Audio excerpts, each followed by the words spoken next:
हाथ में होता था, हाँ तू दस तो मेरे ना रहना कि नहीं। एक दिन तो ऐसा आया कि मैंने ना उसके हाथ से गन ऐसे बड़ी हुई थी, वो मैंने उठा के ना अपने माथे पे रख, मैं तो इंजकार तो मैंने मार, मैं तेरे नहीं रहना, तू मेरे वास्ते कर भी नहीं कुछ रहा, तो मैंने सिर्फ अपनी एक अयाशी वास्ते, बस उसका एक ही माइंड है, उसका दिमाग में एक चीज बैठ चुकी है कि बस मैंने ठीक है जो मर्जी करो, मुझे मिलना जरूर है, तभी तुम इस फील्ड में काम करोगी। ये कब पता चला कि इसकी इस तरह की नेचर है, इस्तेमाल करता है ये औरतों को? बाइक पे आया, साथ उसका भाई था, और उसने मेरे ऊपर ना मतलब किए हैं, सामने से किए हैं, और मैं ऐसे नीचे झुक गई हूँ, मैं एक छू के गुजरा और कि मेरी टांग पे लगा है। फैसलाबाद की पुलिस, उन्होंने आर्टिस्टों को बिल्कुल ऐसे इतना इजी ले लिया हुआ है कि वो बात ही नहीं सुनते। थ्रेट किया जा रहा है कि तू मतलब जाके मेरे उत्ते बयान दे दे, और बयान देने तो बाद तू ना समझी कि मैं तेरी जान छड़ दांगा, मैं तेरे ना फिर भी रिलेशन रखना है। फिर कहते ने कि फील्ड दियां कुड़ियां ते होंदियां ही इस तरह दियां ने, और फील्ड दियां कुड़ियां नूं इस तरह करन बनन ते मजबूर कौन करता है?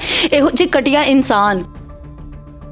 नाज़रीन, मेरे साथ सोहा अली मौजूद हैं जो कि स्टेज एक्ट्रेस हैं और काफ़ी अरसा इन्होंने जो है वो स्टेज पे काम किया है, और इनके साथ एक ऐसा वाक़या पेश आया है जो हम इन्हीं से जानेंगे। ये वाक़या किस तरह पेश आया और किस तरह आप पर हमला हुआ? जी, मैं ना सबीना थिएटर ड्रामा कर रही थी, ड्रामा करके जैसे ही मैं बाहर निकली हूँ, और उसके बाद मैं मनरवा के बिल्कुल करीब थी, तो एक बाइक पे आया और साथ उसका भाई था शहजाद, और उसने मेरे ऊपर ना मतलब किए हैं, सामने से किए हैं, और मैं ऐसे नीचे झुक गई हूँ, मैं एक छू के गुजरा और कि मेरी टांग पे लगा है। उसके बाद मैंने ड्राइवर को बोला कि गाड़ी को ना यू टर्न ले, और वापस मैंने थिएटर में गाड़ी को ना मतलब ले गई हूँ। वहाँ से फिर मैं गाड़ी चेंज की है, गाड़ी चेंज करके फिर मैं हॉस्पिटल पहुँची, और निकाल लिया उन्होंने। बयान भी उन्होंने ऐसे लिया है कि मेरा मतलब नाम ही उन्होंने गलत सब कुछ, मतलब एक चीज़ होता है ना कि एक नाम मेरा सोहा नाम है, और उधर उन्होंने सुहानी नाम लिखवा दिया, ठीक है, और ताकि मैं मेडिकल अपना नाम मुकम्मल करवा सकूं। फैसलाबाद की पुलिस, उन्होंने आर्टिस्टों को बिल्कुल ऐसे इतना ईजी ले लिया हुआ है कि वो बात ही नहीं सुनते। इश्क जो होता है कुर्बानी मांगता है, कुर्बानी नहीं लेता। किसी को अगर उससे मुझसे प्यार होता है वो मुझे मारता ना। अभी पुलिस वालों को पैसे खिला रहा है, और मुझे मतलब ये थ्रेट किया जा रहा है कि तू मतलब जाके मेरे उत्ते बयान दे दे, और बयान देने तो बाद तू ना समझी कि मैं तेरी जान छड़ दांगा, मैं तेरे ना फिर भी रिलेशन रखना है, मैं तल्लक तेरे ना रखना है। मैंने उसे कहा कि मैं तुम किस चीज़ का तल्लक रखना चाहते हो? मैं तुम्हारे साथ रहना ही नहीं चाहती। मैंने तुम्हें पहले भी कहा था मैं नहीं रहना चाहती, कोई जोर ज़बरदस्ती से किसी के साथ इस तरह नहीं कर सकता। मुझे गैरतमंद नहीं लगता। कहते हैं ना मैं बड़ा गैरतमंद इंसान किसी की बेटी के साथ इतना तशद्दुद और ज्यादतियां नहीं करते। हमें ही बुरा कहेंगे, फिर कहते हैं कि फील्ड दियां कुड़ियां ते होंदियां ही इस तरह दियां ने, और फील्ड दियां कुड़ियां नूं इस तरह करन बनन ते मजबूर कौन करता है?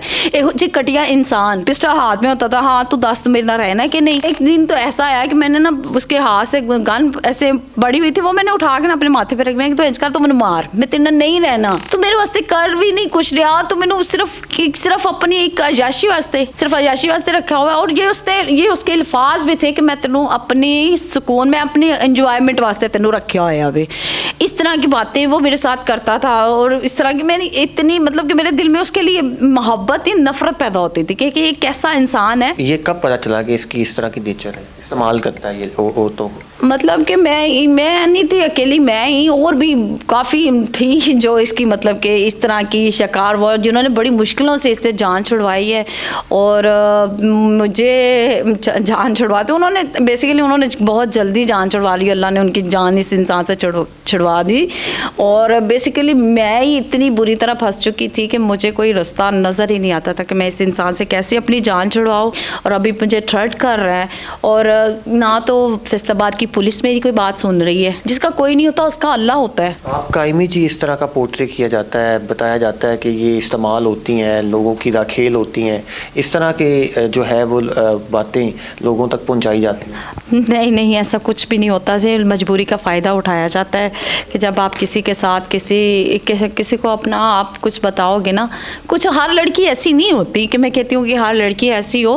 सब 100 में से 5% ऐसी फील्ड की लड़कियाँ होंगी जो बहुत ज़्यादा मतलब कि परेशान होंगी, या फिर ऐसे लोगों के हाथ लगे होंगी जिनके साथ इस तरह का बदतर इतना गंदा और घटिया सलूक किया जाता है, थ्रेट किया जाता है, और उसको बदमाशी पे रखा जाता है बस, और इसके अलावा कुछ भी नहीं। तो बात है जो आप बताना चाह रही हैं लेकिन आप कर नहीं पा रही, आपकी आंखें इस बात की गवाही दे रही हैं। बस मैंने इतना जितना कह दिया इस इंसान के बारे में बहुत है, लेकिन बस मेरी ये गुजारिश है कि मुझे इंसाफ चाहिए, और मरीम नवाज़ जी से भी कि वो भी एक माँ है और मैं भी इस वक्त एक आर्टिस्ट नहीं, एक माँ बैठी हुई है और एक माँ से इंसाफ चाहती है। जी नाज़रीन, हमारे साथ मैम सोहा अली मौजूद थी जिनसे हमने गुफ्तगू की और तमाम का तमाम अहवाल इनसे जाना। आपको हमारा ये प्रोग्राम कैसा लगा, अपनी राय का इजहार कमेंट सेक्शन में कीजिएगा। अल्लाह हाफ़िज़। नाज़रीन गिरामी, कबल आपसे एक गुजारिश है कि हमारे चैनल को सब्सक्राइब कर लें।